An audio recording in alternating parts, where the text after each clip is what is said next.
I know it's been a while since I've updated you, but so far we are at movie number 35 for the year, which is we're a little bit over halfway through the year, and we are already well within reach of my last year's number. So this is pretty crazy. But the last movie that I watched this afternoon, I really wanted to talk about, which is Kill.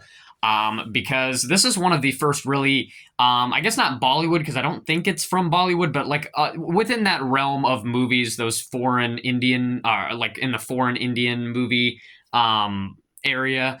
I know I watched Monkey Man earlier on in the year, but I wouldn't really put that in there specifically. And Monkey Man was kind of a less than ideal experience than I would have really hoped for it to be. Maybe if I watch it again, I will like it a lot better. But I would say that Kill definitely made up for it because one of the things that's really pushed me away from seeing any Bollywood or movie of that nature is a lot of them just have these really overextended runtimes, is what it seems like. They're like push. A lot of them are pushing like 3 hours. Some of them are over 3 hours long, and I'm not into watching a movie that I can't even. I have to read subtitles off of the entire time, and some of them aren't even action, or some of them aren't as high octane as this movie was. But luckily, Kill was just right up my ballpark. It was 105 minutes, not a very long 105 minutes. It is just full throttle the entire time. There has never been a movie that I've watched that is just more clear about its intentions than Kill.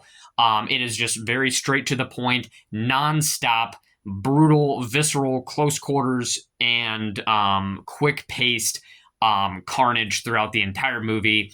Some people have said that this is kind of like John Wick, but with knives and fists, and I would definitely agree with that.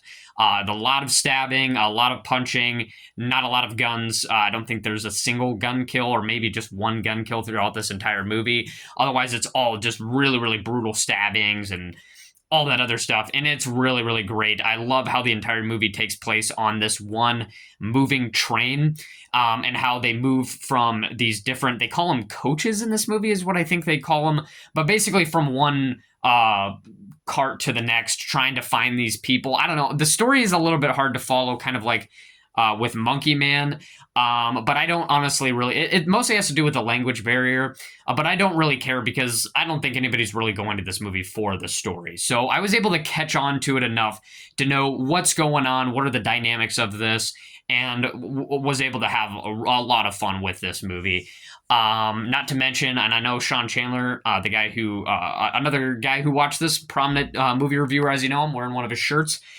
He said that this movie had a really, really awesome title card drop, and I definitely agree with that. Unfortunately, I was in the theater all by myself, so I didn't get to see the reaction of people throughout this movie, but I really wish I would have watched this movie with some big Bollywood fans, because it would have been nice to see them go just absolutely bonkers once that title card dropped in like midway through the film, and then after that, things just crank up to 1,000. So yeah, really, really great experience for this movie. Yeah, I mean, that's pretty much all I got for you guys. It's definitely going to be up there as far as action movies for the year. Maybe not in the top 10 movies of the year, but it'll definitely be up there for action movies. This has been a hell of a year for action movies. There's a lot of competition this year. And so I'm really, really loving it. There's definitely going to be an action movies ranking along with a horror movie ranking at the ending of the year when I finally do get caught up with things. I really do apologize that I haven't been able to be getting out full length content lately.